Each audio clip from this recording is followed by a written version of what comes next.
السلام عليكم ورحمة الله وبركاته. إن الحمد لله نحمده ونستعينه ونستغفر ونعوذ بالله من شرور أنفسنا وسيئات أعمالنا. من يهده الله فلا مضل له ومن يضلله فلا هادي له. أشهد أن لا إله إلا الله وحده لا شريك له وأشهد أن محمدا عبده ورسوله. أما بعد رب اشرح لي صدري ويسر لي أمري واحلل عقدة من لساني يفقهوا قولي رب زدني علما رب زدني علما। উপস্থিত সুপ্রিয় ভাই সকল, প্রশংসা মাত্রই মহান আল্লাহ তাবারক ওয়া তাআলার জন্য, যিনি আমাদের সকলকে আজকের ক্লাসে সুস্থ অবস্থায় উপস্থিত হওয়ার তৌফিক দিয়েছেন। ফলে আমরা সকলে বলি আলহামদুলিল্লাহ। তারপরে আমাদের সকলে প্রাণ প্রিয় নবী করিম মুহাম্মদ মুস্তাফা সাল্লাল্লাহু আলাইহি ওয়াসাল্লাম, ওনার উপর অসংখ্য শান্তি ধারা বর্ষিত হোক। আল্লাহুম্মা সাল্লি আলাইহি আল্লাহুম্মা বারিক আলাইহি। সম্মানিত উপস্থিতিগণ, আজকে ইনশাআল্লাহ আমরা ফিকহুস সালাহ তথা নামাজের বিধিবিধান জানব, যেটা ধারাবাহিকভাবে বেশ কয়েক মাস থেকে আলোচনা হয়ে আসছে। আর আজকের বিষয় হচ্ছে সাহু সাজদার বিধান, যেটা পূর্বের ক্লাসে কিছুটা জেনেছিলেন আপনারা, তাই না? আর সাহু সাজদার ব্যাপারে যে হাদিসগুলো রয়েছে, যে হাদিসগুলোর উপরে কিছু মাসাইল নির্ভর করে সাহু সাজদার, সেই হাদিসগুলো উপস্থাপন করা হয়েছিল। 6টি হাদিস বলা হয়েছিল আপনাদেরকে। তো এর মধ্যে কিছু বিষয় তুলে ধরা হয়েছিল আপনাদের নিকটে। আজকে তারই কিছু বিষয় তুলে ধরা হবে ইনশাআল্লাহ। সবগুলো গুরুত্বপূর্ণ, আর মনোযোগ দিয়ে শুনতে হবে, তা না হলে আপনাদের বুঝতে অসুবিধা হবে। বুঝতে পারলেন? আর এই সাহু সাজদার বিষয়টা এমন যে সকলকেই প্রয়োজন পড়ে, আর সকলের মধ্যে সব রকম ভাবে যে কারণে সাহু সাজদার প্রয়োজন পড়ে সেগুলো ভুল হয়, সে আলেম হোক আর আলেম না হোক, সকলের দ্বারা ভুল হওয়া সম্ভব কিংবা স্বাভাবিক বিষয়। বুঝতে পারলেন? এই জন্য এই বিষয়গুলো জানা প্রয়োজন, আবশ্যিক, ফরজ বলতে পারে। কারণ যে ইবাদত আপনাকে করতে হবে তার ব্যাপারে জ্ঞান অর্জন করা জরুরি। বুঝতে পারলেন? তো 3টি বিষয়, 3টি বিধান আপনাদেরকে বলা হয়েছিল। চতুর্থ বিধান সেটা হচ্ছে যে কারো দ্বারাই যদি কোনো ওয়াজিব ছুটে যায়, নামাজের কোনো ওয়াজিব ছুটে যায়। নামাজে ওয়াজিব বলতে কি? যেমন উদাহরণ, নামাজ, হ্যাঁ, সূরা ফাতিহা তো রুকন, এটা তো রুকন। হ্যাঁ, তাশাহুদ, হ্যাঁ, হ্যাঁ, দুরূদে ইব্রাহিম, এতে ওই এতে দ্বিমত আছে, ওই শেষ তাশাহুদে। বুঝতে পারলেন? তো ওয়াজিবাত যেগুলো আছে, আর ওয়াজিবাতের ব্যাপারে আপনাদেরকে বলা হয়েছিল কি কি ওয়াজিবাত। রুকুন ছাড়া ওয়াজিবাত বলতে আপনার রুকুতে সুবহানা রাব্বিয়াল আযীম বলা, সাজদাতে সুবহানা রাব্বিয়াল আলা বলা, তো এগুলো কি ওয়াজিব। তারপরে আপনি আল্লাহু আকবার রুকুতে যাওয়ার সময় বলবেন, ওঠার সময় সামি আল্লাহু লিমান হামিদা ইমাম বলবে, কিংবা একাকী নামাজ পড়লে, এগুলো কি ওয়াজিবের মধ্যে পড়ে। তো এই ধরনের কোনো বিষয় ছুটে গেলে কি করতে হবে? এই ধরনের কোনো বিষয়, কোনো ওয়াজিব বিধান ছুটে গেলে সেটা পুনরায় আদায় করা জরুরি নয়। পুনরায় সেটা আদায় করা জরুরি নয়, কিন্তু সাজদা সাহু করতে হবে, সাহু সাজদা করতে হবে। যেমন ধরেন কারো প্রথম তাশাহুদ ছুটে গেল, প্রথম তাশাহুদ ছুটে গেল, 4 রাকাত বিশিষ্ট সালাত, প্রথম তাশাহুদ ছুটে গেল, ভুলে উঠে গিয়েছে। তো সেক্ষেত্রে আবার তাকে যে তাশাহুদ করতে হবে তা নয়, তবে সাহু সাজদা করতে হবে, সাহু সাজদা করতে হবে। বুঝতে পারলেন? পরে আসছে আলোচনা, পরে আসে। তারপরে পঞ্চম এখানে যে বিষয়টি আসে, যদি কোনো নামাজি মুসাল্লি কোনো সুন্নাতকে ছেড়ে দেয়, তাহলে একটা রুকুনের ব্যাপারে জেনেছেন আপনারা, রুকুন ছুটে গেলে আবার সেটাকে আদায় করতে হবে, তারপরে সাহু সাজদা করতে হবে। ওয়াজিব ছুটে গেলে আবার আদায় করা জরুরি নয়, সাহু সাজদা করতে হবে। বুঝলেন? সুন্নাত যদি ছুটে যায় তাহলে এই সুন্নাত ছুটে যাওয়ার ফলে কোনো সাহু সাজদা নেই। সুন্নাত ছুটে গেলে কোনো সাহু সাজদা নেই, আর না সেটাকে পুনরায় আদায় করতে হবে, পুনরায় আবার সেটাকে করতে হবে। সুন্নাহ যেমন রাফুল ইয়াদাইন করা, এটা কি সুন্নাহ। আমিন বলা, জোরে আমিন বলা সুন্নাহ, যেহেতু রাসূল থেকে প্রমাণিত। আরো যেসব বিষয় রয়েছে যেগুলো সুন্নাহর মধ্যে পড়ে, সেগুলো ছুটে গেলে এতে সাহু সাজদা করা লাগবে না, না সেটা পুনরায় আবার আদায় করতে হবে। বুঝতে পারলেন? যদি কেউ আবার সেটাকে পুনরায় আদায় করে, ছুটে গেছে আবার পুনরায় আদায় করে সেটাকে, আর সে জানে যে আদায় করা যাবে না, তারপর আদায় করে, তাহলে তার নামাজ বাতিল হয়ে যাবে, নামাজ বাতিল হয়ে যাবে। বুঝতে পারলেন? আর যদি ভুলে এটা করে, না জেনে, তাহলে নামাজ বাতিল হবে না, নামাজ বাতিল হবে না। বুঝতে পারলেন? তাহলে এই বিষয়টি মনে রাখবেন যে সুন্নাহ ছুটে গেলে তাতে কোনো সাহু সাজদা নেই, আর না সেটাকে আপনি পুনরায় আবার পড়বেন, এরকম বিষয় নয়। ঠিক আছে?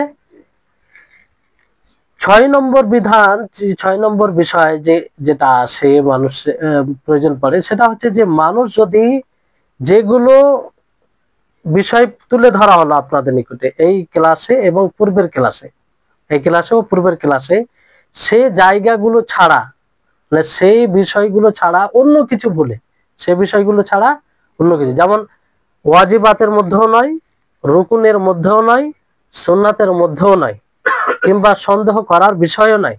বুঝতে পারলেন? অন্য জায়গায় এরকম ভুল হয়, তাহলে কি করবে? যেমন ধরেন যে বসার জায়গায় দাঁড়িয়ে যায়, বসার জায়গায় দাঁড়িয়ে যায়, কিংবা দাঁড়ানোর জায়গায় বসে যায়, কিংবা জোরে কেরাত করতে হবে তো আস্তে কেরাত করে। অনেক সময় হয় না ভুলে, যে এশা নামাজ আরম্ভ করলো আর কেরাতের আওয়াজ নেই, আস্তে আস্তে নামাজ পড়ছে, কিংবা জোহর সিররি নামাজ ফাতিহা সূরা যেমন শুরু হয়েছে জোরে শুরু করে দিল। এই ব্যাপারে মনে পড়ছে একদম বাল্যকালের ঘটনা, যে তখন কেবল মাদ্রাসায় তখন ভর্তি হয়নি, তো একটা চাহিদা যে নামাজ পড়াতে পেলে একটা ফিলিং হয়। তো এরকম প্রথমবার কোনো জায়গায় গিয়েছি, পাঞ্জাবি পড়েছিলাম, টুপি ছিল, ইমামতিতে আগে বাড়িয়ে দিয়েছেন। বুঝতে পারলেন? তারপরে জোহরে নামাজ ছিল, জোরে কেরাত একদম খুব একটা যে আগ্রহ থাকে, সে আগ্রহের সাথে জোরে কেরাত শুরু করে দিয়েছি, পিছন থেকে তখন আওয়াজ দেয়, তখন আস্তে করি।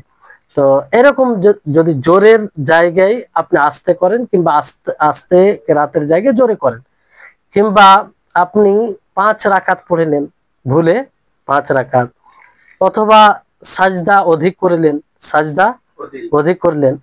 আসলে আমরা শব্দটা সিজদা বলি, সিজদা নয়, সাজদা বলবেন। হ্যাঁ, যদিও বাংলাতে শব্দটা আরবি, তো আরবিতে ওইভাবে সাজদা হয়, সিজদা হয় না। বুঝতে পারলেন? তো সাজদা ধরেন আপনি 2 এর অধিক করে নিলেন, 2 আছে তো 2 এর 3 করে নিলেন। তো এইরকম অবস্থা আপনি কি করবেন?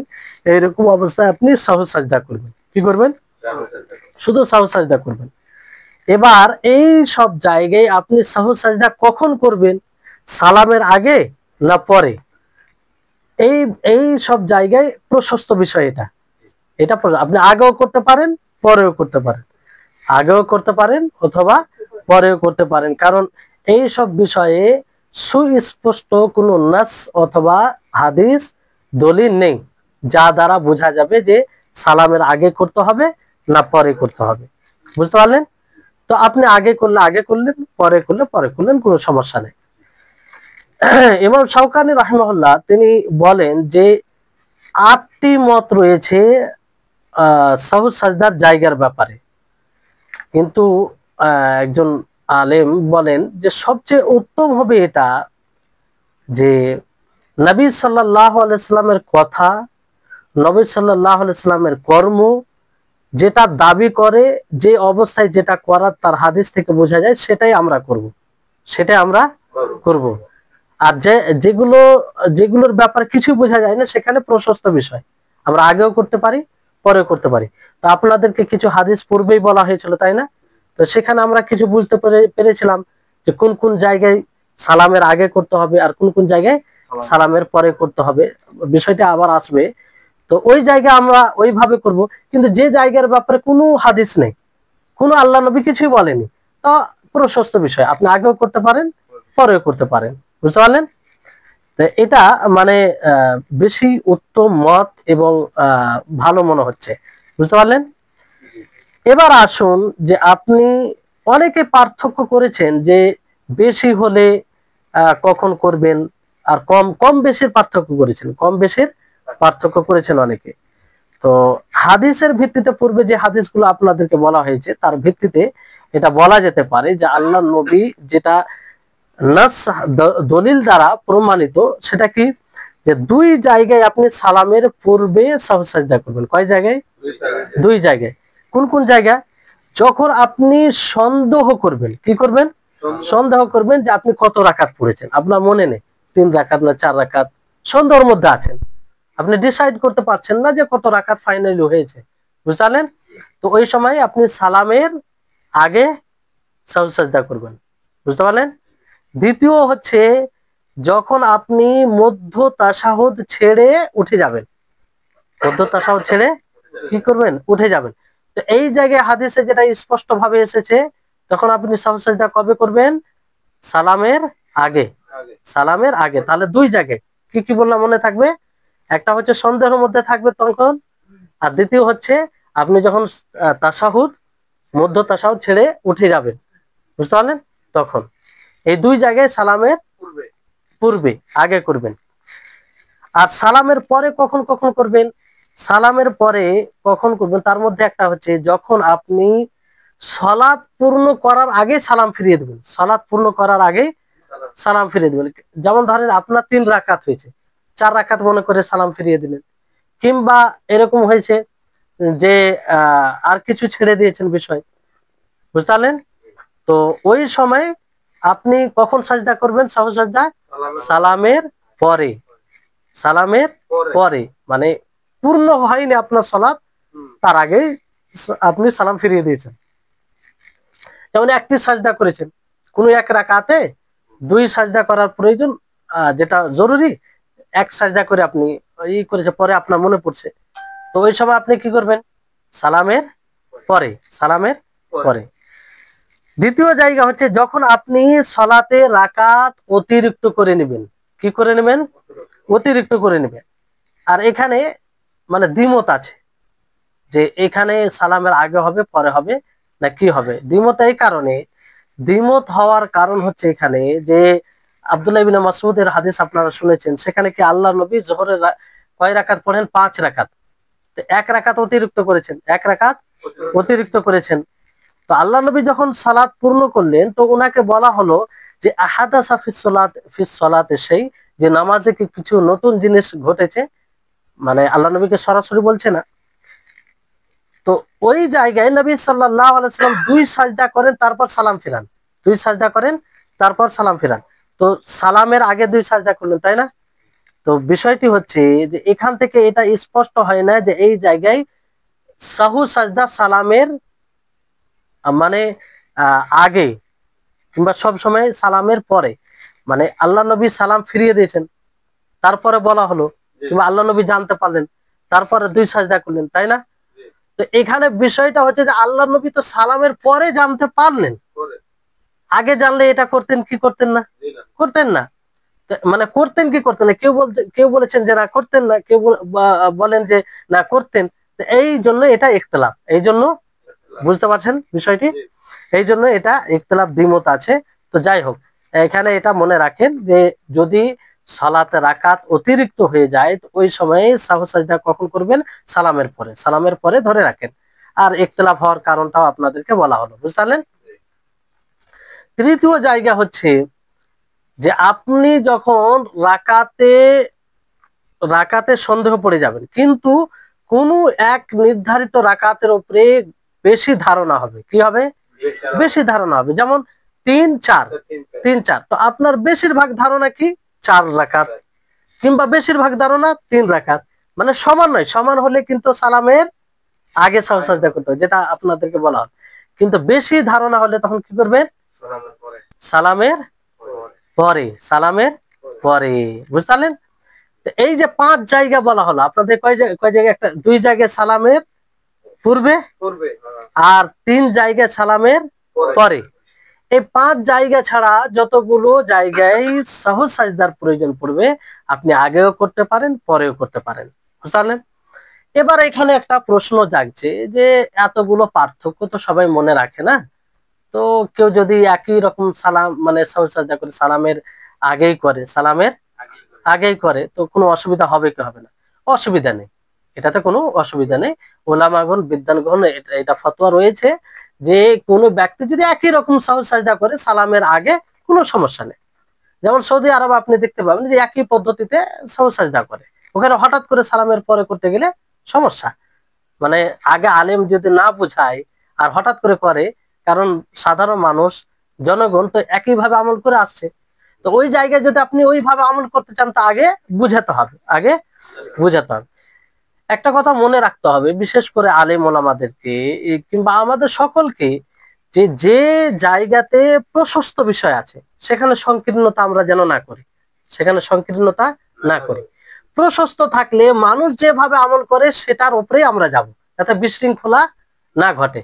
তবে যদি আপনি চান যে না তারাও সঠিক বলতে সব রকম পদ্ধতি জানুক, তো জরুরি হবে আগে আপনি তাদেরকে বুঝান, তাদের নিকটে দর্শ দেন, তাদের নিকটে কথা রাখেন, যাতে কোনো হই হট্টগোল না হয়। বুঝতে পারলেন? তো এই হচ্ছে বিষয়। যেমন এর উদাহরণ আপনাদেরকে দিই, সলাতুল জানাজা। সলাতুল জানাজা এক সালামে এটা প্রমাণিত, 2 সালামেও প্রমাণিত, ঠিক আছে? এবার কোন জায়গায় ধরেন 2 সালামে সলাতুল জানাজা হয়, আপনি হঠাৎ করে গিয়ে 1 সালামে পড়িয়ে দিলেন। আপনি জানেন, অনুভব করেছেন যে ওই জায়গাতে 1 সালামে যদি হঠাৎ করে পড়ায় তো মানুষ হই হট্টগোল করবে, বিশৃঙ্খলা করবে। তো ওই জায়গা আপনার উচিত হবে, যেহেতু প্রশস্ত আছে, দুটোই প্রমাণিত, তো আপনি 2 সালামে পড়ে নেবেন। পরবর্তীতে বুঝাবেন যে না, নবী সাল্লাল্লাহু আলাইহি সাল্লাম থেকে যেটা সরাসরি প্রমাণিত সেটা কি 1 সালামে, সাহাবীদের আমল 2 সালাম রয়েছে। তো বিষয়টি এরকম, বুঝতে পারলেন? তো এই বিষয়টি অনেকেই বুঝে না। অনেক আলেম কিছু রয়েছে যারা সমাজে কাজ করে, তাদের মধ্যে এই বিষয়টা না বোঝার কারণে বড় একটা ফিতনার কারণ হয়ে যায়, বড় ফিতনা। প্রশস্ত আছে তো আপনি প্রশস্ততা অবলম্বন করুন, সংকীর্ণতা সেখানে অবলম্বন করার কোনো দরকার নেই, কোনো দরকার নেই। তো এই ক্ষেত্রে সালামের পূর্বে কেউ যদি সালামের আগেই সাহু সাজদা করে, কোনো সমস্যা নেই। সব জায়গায় পার্থক্য না করে, পার্থক্য না করে করে তো কোনো সমস্যা নেই। তবে যদি করে হুবাহু রাসূল অনুযায়ী, মানে একটা আগ্রহী, সে যে আগ্রহ তার একটা পরিচয় হবে করতে গেলে, ভালো। বুঝলে? কিন্তু ওই যে আপনি ইমাম যখন হবেন তখন খেয়াল রাখবেন যে ওখানে কিভাবে আমল করে। আর যেহেতু দুটোই জায়েজ, তো যেটা আমল করে মানুষ সেটাই করবেন, সেটাই করবেন। বুঝলেন? এবার যে আরেকটি বিষয়, যদি কোনো মানুষ নামাজে নিষেধাজ্ঞা বিষয়ের মধ্যে কিছু করে থাকে, কি বিষয়? নিষেধাজ্ঞা, যেটা নামাজে করা যাবে না, এরকম জিনিস করে, মানে এমন জিনিস করে যে যে দ্বারা মানে নামাজ বাতিল হবে না, নামাজ বাতিল হবে না। যেমন ধরেন আসমানের দিকে তাকানো, আসমানের দিকে তাকানো নিষেধ, কিন্তু নামাজ বাতিল হয়ে যাবে কি? হবে না। তারপরে এমন জিনিসের দিকে তাকানো, দৃষ্টিপাত করা, যা দ্বারা নামাজ থেকে গাফিল হয়ে যায়, নামাজ থেকে অমনোযোগী হয়ে যায়, এতে নামাজ বাতিল হবে না, কিন্তু নিষেধ। নিষেধ কি নিষেধ নয়? তারপরে কাপড়কে মানে করে রাখা, যেমন ধরে গুটিয়ে রাখা, হ্যাঁ, এরকম ভাবে কাপড়কে, কিংবা নামাজ অবস্থায় এরকম কেউ এরকম এরকম করতে থাকে বারবার, এগুলো নিষেধ। তারপরে যদি কেউ করে, তারপরে ধরেন যে জমিন থেকে আহ কি পাথর কঙ্কর যা কিছু আছে সেগুলোকে বারবার সরানো, হ্যাঁ, কিংবা জামাই বারবার নেওয়া, এই মানে, তারপর দাড়ির সাথে কেউ দেখবেন নামাজে দাঁড়িয়ে যায়, এরকম করতে থাকে, অনেকের অভ্যাস থাকে, হ্যাঁ, অভ্যাসে পরিণত হয়ে যায়, এগুলো নিষেধ, এগুলো নিষেধ। তারপরে নাকে হাত দেওয়া। অনেকে দেখবেন বড় মানে খারাপ লাগে বলতে, কারো কারো অভ্যাস আছে গ্রাম অঞ্চলে যে নামাজে দাঁড়াবে আর নাক মানে সাফ করে, আঙুল নাকে প্রবেশ করে। আর ওইটা একটা তো মানে নামাজের গুরুত্ব নেই, কিংবা সে যে আল্লাহর সম্মুখে দাঁড়িয়েছে কিংবা একটা গুরুত্বপূর্ণ ইবাদত করছে এই অনুভব নেই তার, এটা একটা পরিচয়। তো এই সময় নাকে হাত দিবে বারবার অতিরিক্ত ভাবে, তো এগুলো নিষেধ, কিন্তু এর দ্বারা নামাজ বাতিল হবে না। এইসব কাজ যদি করে তো কি করতে হবে? এইসব কাজ করলে সাহু সাজদা নেই, সাহু সাজদা নেই, তবে এগুলো যেন না হয়, নিষেধ। হ্যাঁ, ইচ্ছা ইচ্ছাকৃত ভাবে করলে নামাজে ঘাটতি হবে, বুঝতে পারলেন? তারপরে এমন নিষেধাজ্ঞা বিষয় যদি করে যা দ্বারা নামাজ বাতিল হয়ে যাবে। একগুলো হচ্ছে যে নামাজ বাতিল হবে না তারপরে নিষেধ, আর একগুলো হচ্ছে যে সেগুলো নিষেধ, আপনি যদি করেন তাহলে নামাজ বাতিল হয়ে যাবে, নামাজ নষ্ট হয়ে যাবে। যেমন কথা বলা, কি বলা? কথা বলা। নামাজ আপনি আল্লাহু আকবার তাকবীরে তাহরিমের সাথে শুরু করে দিয়েছেন, তারপর কথা বলছেন কারোর সাথে, তো এটা কি? এটা বাতিল, তাই না? রুকু রুকু সাজদা বেশি করা, রুকু সাজদা, এক রুকুর জায়গায় দুই রুকু করলেন, দুই সাজদার জায়গায় তিন সাজদা করে নিলেন। তো এইরকম জিনিস যদি আপনি করে নেন তাহলে কি করতে হবে? সাহু সাজদা করতে হবে, ভুলে ভুলে যদি হয়। আর ইচ্ছাকৃত ভাবে করলে তো নামাজ আপনার বাতিল, ইচ্ছাকৃত ভাবে করলে নামাজ বাতিল, কিন্তু ভুলে যদি এরকমটা হয়ে যায় তাহলে কি করতে হবে? সাহু সাজদা করতে হবে, বুঝতে পারলেন? তারপরে ৮ নম্বর বিষয় যে মধ্য তাসাহুদের ব্যাপারে, এখানে কয়েকটি বিষয় বোঝার বিষয় আছে। দেখেন, অনেকের দ্বারাতে এগুলো ঘটে, অনেকের দ্বারাতে ঘটে, কারণ সাধারণ মানুষ থেকে অনেক প্রশ্ন আসে এইসব বিষয়ে। যে ধরুন কেউ প্রথম তাসাহুদ মানে 4 রাকাত বিশিষ্ট সালাত অথবা 3 রাকাত বিশিষ্ট সালাত, তো মধ্য তাসাহুদ কেউ ছেড়ে দিল আর সে দাঁড় হয়ে গেল, পুরোপুরি দাঁড় হয়ে গেল, পুরোপুরি দাঁড় হয়ে, তো পুরোপুরি যদি দাঁড় হয়ে যায় তখন আর তার স্মরণে আসে, তাহলে তার জন্য বসা জায়েজ হবে না। পুরোপুরি দাঁড় হয়ে গেলে আর বসবে না সে। মনে রাখবেন, আপনি তাসাহুদ ছেড়ে উঠে গেলেন, উঠে যাওয়ার পরে পুরোপুরি দাঁড় হয়ে গেলেন, তারপর আপনার মনে পড়ছে আমি তো তাসাহুদ ছেড়ে দিয়েছি, তাসাহুদে বসিনি, তো ওই সময় আর বসা লাগবে না, বসা যাবে না, বসা যাবে না, কারণ আপনি পুরোপুরি দাঁড় দাঁড় হয়ে গেছেন, বুঝতে পারলেন? আর যদি আপনার ওঠা অবস্থায় আপনি উঠছেন, এবার উঠতে উঠতে আপনার মনে পড়ে গেছে ওঠা অবস্থায়, তো এই অবস্থায় যদি আপনার মনে পড়ে তো আপনি বসে যাবেন। আপনি কি করবেন? বসে যাবেন। তাহলে পার্থক্যটা বুঝেন, যে আপনি পুরোপুরি দাঁড় হওয়ার পরে স্মরণে এলে আর বসতে হবে না, আর যদি উঠতে উঠতে ওঠা অবস্থায় আপনার মনে পড়ে তো আপনি বসে পড়বেন। আপনি কি করবেন? বসে পড়বেন। হ্যাঁ, বসে বসে বসে পড়বেন। তারপরে বসে কি করে? কারণ এই ব্যাপারে দলিল আছে, মুগীরা বিন শুবা রাদিয়াল্লাহু তাআলা আনহুর হাদিস রয়েছে যে নবী সাল্লাল্লাহু আলাইহি সাল্লাম বলেন, ইদা সাল্লা আহাদুকুম ফাকামা মিনাল জুলুস, যে তোমাদের মধ্যে কেউ যখন নামাজ পড়বে সে বসার বসার জায়গায় সে দাঁড়িয়ে যাবে। সে কি করবে? যখন দাঁড়িয়ে যাবে, ফাইল্লাম ইয়াস্তাতিম্মা কাইমান ফালিয়াজলিস, যদি সে পুরোপুরি না দাঁড় হয়, পুরোপুরি না দাঁড় হয়, সম্পূর্ণভাবে মানে না দাঁড় হয়, তাহলে সে কি করবে? ফালিয়াজলিস, সে বসে যাবে। সে কি করবে?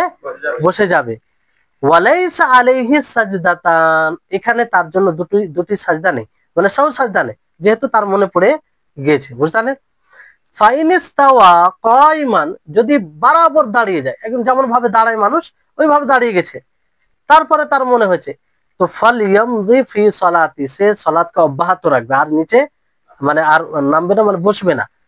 ওয়াল ইয়াসজুদ সাজদাতাইনি ওয়া হুয়া জালিস, আর সে 2 সাজদা করবে। কি করবে? মানে 2 সাজদা মানে সাহু সাজদা করবে, বুঝতে পারলেন? তাহলে এটা স্পষ্ট দলিল, স্পষ্ট দলিল। এই দলিল আপনার ইবনে মাজাতে রয়েছে, আহমদে, আর আল্লামা আলবানী হাদিসটিকে বিশুদ্ধ সহিহ বলে আখ্যা দিয়ে সহিহ বলেছেন। তাহলে এখান থেকে বোঝা যাচ্ছে, যদি কোনো ব্যক্তি ধরেন পুরোপুরি দাঁড় দাঁড় হয়ে গেছে, পুরোপুরি সম্পূর্ণভাবে দণ্ডায়মান হয়ে গেছে, দাঁড় হয়ে গেছে তাসাহুদ থেকে, তাসাহুদে বসে না দাঁড়, তারপরে তার মনে পড়লো দাঁড় হওয়ার পরে, তারপরে যদি ফিরে যায় তাশাহুদে ফিরে যায়, তার নামাজ হবে? তার নামাজ হবে না। অধিকাংশ ওলামাগণ এটাই বলেছেন, কারণ আল্লাহ নবী কি বলেছেন, হুকুম দিয়েছেন যে তুমি পুরোপুরি দাঁড় হয়ে গেলে আর বসার প্রয়োজন নেই, বরং তুমি তোমার নামাজকে অব্যাহত রাখবে, চলমান রাখবে, আর মানে বসতে হবে না। বুঝতে পারলেন? এটা কি, এটা যদি ইচ্ছাকৃত ভাবে কেউ যদি জানে যে দাঁড় হওয়ার পরে আর বসা যাবে না, তারপরে বসে যায়, তো তার নামাজ বাতিল হয়ে যাবে, নামাজ বাতিল হয়ে যাবে। আর যদি ভুলে এটা হয়, জানে না, মাসলা জানা নেই, বিধান জানা নেই, তারপরে যদি এটা করে, তাহলে নামাজ বাতিল হবে না। বরং সে যখনই মনে পড়বে আবার সে দাঁড়িয়ে যাবে, আবার সে কি করবে, দাঁড়িয়ে যাবে আর সাহু সাজদা করবে। কি করবে? সাহু সাজদা করবে। আর যদি অজ্ঞাতবশত করে, তো এই ব্যাপারে ভুলে করা আর অজ্ঞাতবশত করা, তো মানে অজ্ঞাতবশত করলে এটা তো দ্বিমত আছে, কিন্তু ভুলে করলে নামাজ বাতিল হবে না। বুঝতে পারলেন? এটা একটা বিষয়। আরেকটি বিষয় এক্ষেত্রে, যে ধরেন মামুন বলতে কি, মুক্তাদি, যে যারা ইমামের পিছনে থাকে, আহ মামুন যদি মুক্তাদি জানতে পারে যে প্রথম তাশাহুদ ছেড়ে দিয়েছে, মানে দাঁড় হওয়ার পরে, তো তাদের উপরে জরুরি হবে যে তারা মানে অনুসরণ করবে কার? ইমামের অনুসরণ করবে। মুক্তাদি যদি ছেড়ে দেয়, তাহলে মামুন যারা, মুক্তাদি বলছে, ইমাম যদি ছেড়ে দেয়, তো ইমামের তারপরেও অনুসরণ করবে কারা? মুক্তাদিরা। ওই মুগিরা বিন শুবা নয়, ইবনু বুহাইনার হাদিস রয়েছে এই ব্যাপারে। তিনি বলেন যে রাসূল সাল্লাল্লাহু আলাইহি সাল্লাম তাদেরকে দাঁড় হওয়ার ইঙ্গিত করেছেন, যখন মানুষ তাসবিহ সুবহানাল্লাহ বলে না ভুল করলে, তো আল্লাহ নবীকে সুবহানাল্লাহ এই বলে যে তাশাহুদ ছুটে যাচ্ছে, তারপর আল্লাহ নবী ইশারা করলে দাঁড় হয়ে যাবে, আল্লাহ নবী পুরোপুরি দাঁড়িয়ে গেছেন। তো বিষয়টি হচ্ছে, মামুন যদি জানতে পারে যে ইমাম তাশাহুদ ছেড়ে দিল, ইমাম তাশাহুদ ছেড়ে দিল, তারপরে যদি ইমাম দাঁড়িয়ে যায়, তো মামুনের কি করতে হবে? মুক্তাদির সাথে দাঁড়িয়ে যাবে, যদিও মামুন জানতে পারে। বুঝতে পারলেন? দাঁড়িয়ে যাবে। তারপরে মামুমের জন্য কিংবা মুক্তাদির জন্য জায়েজ নয় যে সে ইমাম থেকে পিছিয়ে থাকবে তাশাহুদের জন্য। কোনো মামুম, কোনো মুক্তাদি যদি মনে করে যে তাশাহুদ তো পড়েনি, আমি তাশাহুদটা করেই নি, এই জন্য ইমাম থেকে পিছিয়ে গেল, জায়েজ হবে? জায়েজ হবে না, বরং এটা জায়েজ হবে না। বুঝতে পারলেন? আর যদি এটা করে, তো তার নামাজ বাতিল হয়ে যাবে, এটা করলে নামাজ বাতিল হয়ে যাবে। আর যদি ইমামের সাথে দাঁড় হয়ে যায়, তারপর ইমাম তাশাহুদের জন্য ফিরে আসে, এটা ভালো করে বুঝবেন, যে ইমাম পুরোপুরি দাঁড় হয়ে গেছে, ইমাম পুরোপুরি দাঁড় হয়ে গেছে, তারপর ইমাম তাশাহুদের জন্য ফিরে আসছে, হয়তো ইমামের জানা নেই, ইমামের জানা নেই, তো ওই সময় মুক্তাদির জায়েজ কি জায়েজ নয় ইমামের সাথে তাশাহুদে যাওয়া, এই বিষয়টি আসল। কারণ এটা তো ভুল করছে ইমাম ভুল করছে। করেন আপনারা এখনই জানলেন যে পুরোপুরি দাঁড় হয়ে যাওয়ার পর আর বসা যাবে না, আল্লাহ নবী বলেছেন না যে তোমরা বসো না, নামাজকে জারি রাখবে। তো ইমাম যদি বসে, কোনো জায়গায় দেখেন যে ইমাম দাঁড় হয়ে গেছে, তাশাহুদ ছুটে গেছে, ফলে আবার সে বসে যাচ্ছে, তো মুক্তাদিরা কি করবো এই সময়? মুক্তাদির জন্য জায়েজ হবে না যে ইমামের সাথে ফিরে যাবে, কারণ তারা জানছে ইমাম থেকে তখন বিচ্ছিন্ন হওয়ার নিয়ত করে নিবে, ইমাম থেকে বিচ্ছিন্ন হওয়ার নিয়ত করে নিবে, কারণ এটা ভুল করছে, ইমাম পুরোপুরি ভুল করছে। আর যদি ইমামের সাথে মানে ফিরে যায়, জানার পরে যে যাওয়াটা হারাম, আল্লাহ নবী নিষেধ করেছেন, তারপরে যায়, তো তার নামাজ বাতিল হয়ে যাবে। বুঝতে পারলেন? আর যদি ভুলে যায়, না জানার কারণে, মাসলা জানা নেই এই কারণে, তো বাতিল হবে না। বিষয়টি বুঝতে পারছেন? ওই সময় সুবহানাল্লাহ বলবে, ইমামকে ইঙ্গিত করবে, তারপরে যদি ইমাম না মানে, তো ইমামের ইক্তেদা ছেড়ে দিতে হবে, ইমামের ইক্তেদা ছেড়ে দিতে হবে, কারণ স্পষ্ট বিষয়, ভুলে তো ইমামের অনুসরণ করা যাবে না, ভুলে ইমামের অনুসরণ করা যাবে না, যেটা থেকে সরাসরি আল্লাহ নবী নিষেধ করেছেন। বিষয়টি বুঝতে পেরেছেন? হ্যাঁ, পরে কিন্তু জিজ্ঞাসা করব। তারপরে মামুম যদি বসে যায়, মামুম বলতে মুক্তাদি যদি বসে যায় আর ইমাম দাঁড়িয়ে যায়, ফির ইমাম ফিরে আসে, তো মামুম মুক্তাদির জন্য জরুরি হবে দাঁড়িয়ে যাওয়া, মুক্তাদির জন্য দাঁড়িয়ে যাওয়া। কারণ আসল বিষয় কি, ইমামের দাঁড় হওয়া, ইমাম দাঁড়িয়ে গেছে তো মুক্তাদিকেও দাঁড়াতে হবে। ইমাম তারপর ফিরে গেল এটা বিষয় নয়, কারণ ইমাম দাঁড় হয়ে গেছে ওটা আসল। ইমাম যে দাঁড় হয়ে যাওয়ার পর আবার যাচ্ছে এটা ভুল করছে ইমাম, এটা কি করছে, ভুল করছে ইমাম, বুঝলেন? তো এই হচ্ছে বিষয়। তারপরে এই সবগুলো যেগুলো বিষয় আপনাদেরকে বলা হলো, যদি ইমাম দাঁড়িয়ে যায় আর ইমাম দাঁড়ায় আর ইমাম কোন সময় দাঁড়ায় না, তো এই ব্যাপারে যেটা বিষয় ইবনে কুদামা রাহিমাহুল্লাহ তিনি বলেন, যদি মানুষ সুবহানাল্লাহ বলে, কি বলে, ওই ক্ষেত্রে সুবহানাল্লাহ বলে মানে তার দাঁড় হওয়ার পূর্বে আর সে ফিরে না আসে, তো তারা নিজে নিজে কি করবে, তাশাহুদ করে নিবে মুক্তাদিরা, বুঝলেন?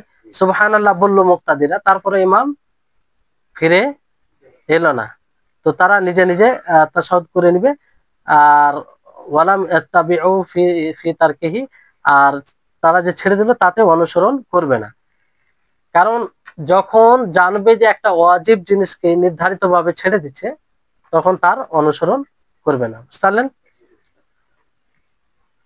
তো এখানে এই বিষয়টি মানে ইবনে কুদামা রাহিমাহুল্লাহ মানে এই সম্পর্কে এটা বলতে চাইছেন যে যখন ধরেন মুক্তাদিরা সুবহানাল্লাহ বলবে, মুক্তাদিরা সুবহানাল্লাহ বলবে ক্বাবলা কিয়ামিহি, ইমামের দাঁড় হওয়ার পূর্বে, ইমামের দাঁড় হওয়ার পূর্বে, আর তারপরও যদি ফিরে না আসে ইমাম, কে ফিরে না আসে, ইমাম, তাহলে তারা নিজেরাই তাশাহুদ করে নেবে, নিজেরাই কি করবে, তাশাহুদ করে নেবে।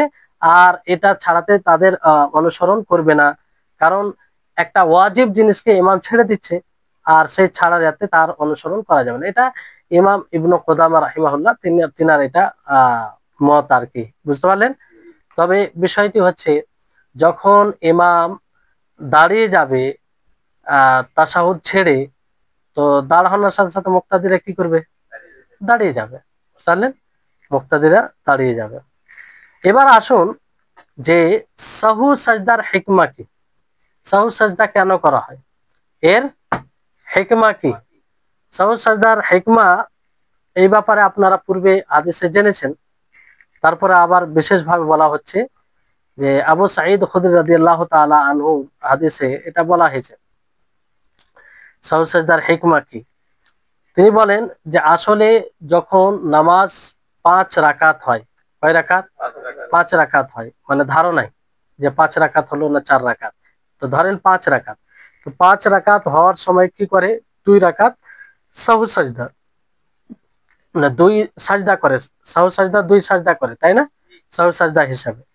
তো 2 সাহু সাজদার কারণে যদি 5 রাকাত বাস্তবে হয়ে থাকে তাহলে সেটা 6 রাকাত হয়ে যায়, মানে জোড় হয়ে যায়, বুঝলেন?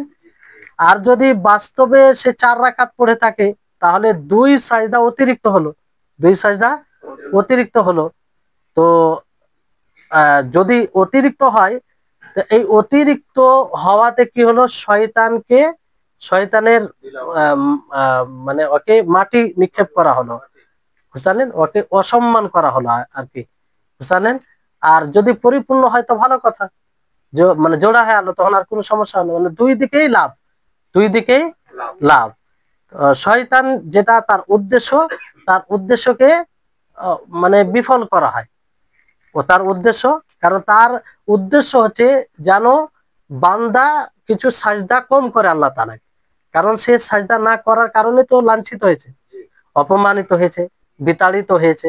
তো সে সবসময় এটা চায় যে কোনোভাবে প্ররোচনা দিয়ে, কুমন্ত্রণা করে, ওয়াসওয়াসা দিয়ে যাতে কিছু সাজদা থেকে বিরত থাকে, বুঝলেন? তো এই চেষ্টা থাকে তার। কিন্তু যখন তারপরও সাজদা করে সাহু সাজদা, তো ওর ধারণা অনুযায়ী অতিরিক্ত হয়ে যাচ্ছে না, ধারণা অনুযায়ী যদি 4 রাকাত ও চেয়েছিল যে 5 রাকাত মনে করে আর 1 রাকাত যেন পূর্ণ না মানে পূর্ণ না করে, তো 2 রাকাত সাহু সাজদা করতে গিয়ে যদি জোড়া হয়ে যায় তাহলে বরাবর হয়ে যাচ্ছে, এটা তো ভালো দিক। আর যদি অতিরিক্ত হয় তাহলে এটা শয়তানকে অপমানিত করা হলো, আরো বেশি সাজদা করা হলো, বুঝলেন? এই জন্য একটা হাদিসের মধ্যে আছে যে ইদা কারা আবনু আদম আস-সাজদাতা ফাসাজাদা ই'তাজালা শাইতান ইয়াবকি ওয়া ইয়াকুল, যখন বানু আদম আয়াতে সাজদা পড়ে, সাজদার আয়াত পড়ে, তখন সে সাজদা করে, তো শয়তান কি করে, আলাদা হয়ে যায়, শয়তান আলাদা হয়ে যায়। তারপর সে কান্না করে বলে যে ইয়া ওয়াইলা, হায় আফসোস, হায় দুঃখ, হায় বরবাদি, আমার আবনা আদম বিসুজুদ ফাসাজাদা ফালাহুল জান্নাহ, যে আল্লাহ তাআলা আদম সন্তানকে সাজদার আদেশ দিয়েছে, তারা সাজদা করলো, তার জন্য জান্নাত। আদমের সন্তানকে আল্লাহ তাআলা কি সাজদার আদেশ দিয়েছে, তো সাজদা করে সে জান্নাত নিয়ে নিল। ওয়া উমিরতু বিসসুজুদ ফাআবাইতু ফালিয়া আন্নার, আর আমি সাজদার আদিষ্ট হয়েছিলাম, আমি অস্বীকার করেছি, ফলে আমার জন্য কি জাহান্নাম। তো আক্ষেপ করে এই কথা বলবে, সেই মুসলিম এই হাদিসটি পেয়েছে, বুঝতে পারলেন। তারপর এর সাথে সম্পৃক্ত খুব গুরুত্বপূর্ণ বিষয়, ভালো করে শুনবেন, যে তাশাহুদ, শেষ তাশাহুদ, ধরেন যে শেষ তাশাহুদ থেকে কেউ উঠে গেল, শেষ তাশাহুদ মানে 4 রাকাত বিশিষ্ট সালাত হোক, অথবা 2 রাকাত বিশিষ্ট সালাত হোক, অথবা 3 রাকাত বিশিষ্ট, এক কথায় শেষ তাশাহুদ। শেষ তাশাহুদ করে কেউ যদি উঠে যায়, তাহলে অতিরিক্ত ওটা হচ্ছে, উঠছে মানে তার মানে অতিরিক্ত, তার, বুঝতে পারছেন কিনা। তো যখনই মনে পড়বে সে কি করবে, বসে যাবে, বসে যাবে, সেখানে আর নামাজ মানে ওর মতো নয় যে প্রথম তাশাহুদ ছেড়ে দিলে উঠে গেলে আর বসবে না, এরকম বিষয় নেই। শেষ তাশাহুদ পরে যদি কেউ মানে শেষ তাশাহুদের সময় উঠে যায়, তো মনে পড়া মাত্রই বসে যাবে, দাঁড় হয়ে গেলেও বসে যাবে। তাহলে পার্থক্যটা বুঝেন, মধ্য তাশাহুদ ছুটে গেলে পরিপূর্ণভাবে দাঁড় হয়ে গেলে আর বসার প্রয়োজন নেই, কিন্তু শেষ তাশাহুদে যদি হয় পরিপূর্ণভাবে দাঁড় হয়ে গেল, কেরাত শুরু করে দিল, তাকে কি করতে হবে, বসে যেতে হবে, বসে যেতে হবে, বুঝতে পারলেন। যেমন উদাহরণ, একজন ব্যক্তি 5 রাকাতের জন্য, পঞ্চম রাকাতের জন্য দাঁড় হয়ে গেল, তারপর তার কেরাত করার মাঝে কেরাত শুরু করে দিয়েছে সূরাতুল ফাতিহা, কিংবা রুকুতে চলে গেছে, ওই সময় মনে পড়েছে যে না, আমি তো পঞ্চম রাকাত আদায় করছি, কত রাকাত, আর আছে নামাজ 4 রাকাত বিশিষ্ট, তাই না। তো সে সঙ্গে সঙ্গেই তাশাহুদের জন্য বসে যাবে, সঙ্গে সঙ্গে কিসের জন্য বসে যাবে, তাশাহুদের জন্য বসে যাবে, আর নামাজের শেষে সাহু সাজদা করবে, নামাজের শেষে কি করবে, সাহু সাজদা করবে, বুঝতে পারলেন বিষয়টি। তাহলে প্রথম তাশাহুদ আর শেষ তাশাহুদে পার্থক্য আছে।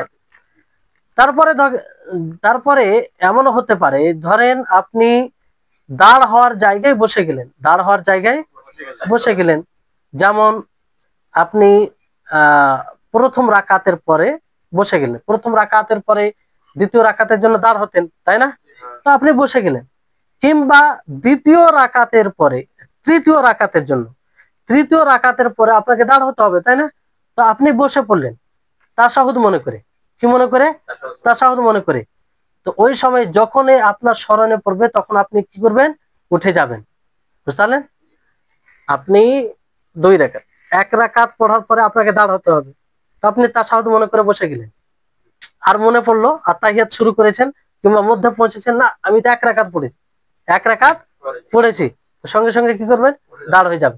অনুরূপ ভাবে তৃতীয় রাকাতের জন্য যখন তৃতীয় রাকাতের পরে আপনাকে উঠতে হবে, দাঁড় হতে হবে, তো আপনি শেষ তাশাহুদ মনে করে বসে গেলেন, তো বসে যাওয়ার পরে আত্তাহিয়াত বলেছেন, কিংবা আত্তাহিয়াত বলা শেষ হয়ে গেছে, তারপর আপনার মনে হচ্ছে, তো আপনি কি করবেন, সঙ্গে সঙ্গে দাঁড়িয়ে যাবেন, সঙ্গে সঙ্গে কি করবেন, দাঁড়িয়ে যাবেন, তারপর আপনি শেষে সাহু সাজদা করবেন, শেষে কি করবেন, সাহু সাজদা করবেন, বুঝতে পারলেন।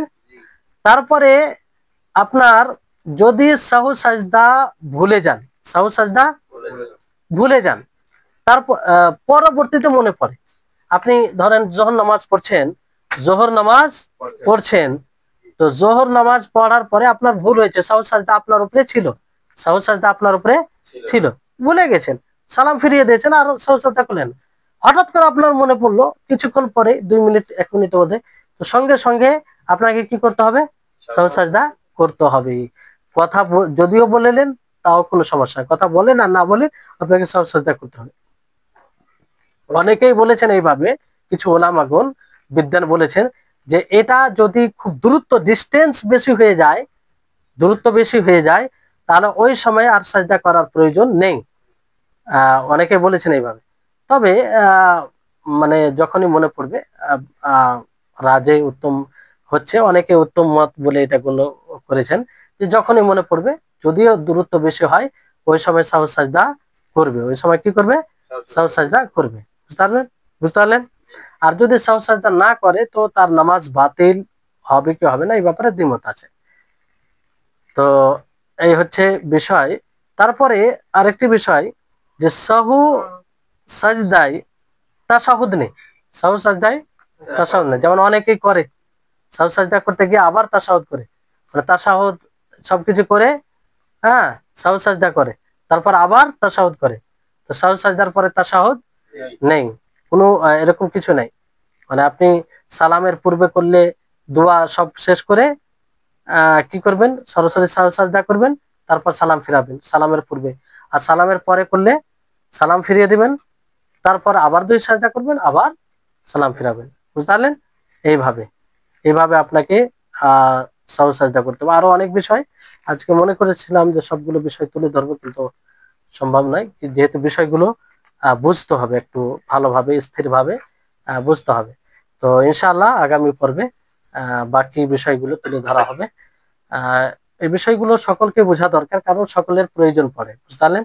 আল্লাহ তাবারক ওয়া তাআলা যেন আমাদের সকলকে বোঝার তৌফিক দান করেন। আর উম, নামাজ বিশেষভাবে, নামাজ সালাত এমন একটি ইবাদত যে ইবাদতের স্থান তাওহীদের পরে। বুঝতে পারলেন? আর এই সলাতের বিষয়ে আল্লাহ নবী বিশেষভাবে বলেছেন যে সল্লু কামা কামা রাআইতুমুনি উসাল্লি, যে তোমরা সেভাবে সলাত আদায় করো যেভাবে আমাকে সলাত করতে দেখেছো। তো বিশেষভাবে এই ইবাদতের ক্ষেত্রে আল্লাহ নবীর এই কথা বলা, তার মানে কি আমাদেরকে বিশেষভাবে এই সলাতের উপরে মনোযোগী হতে হবে।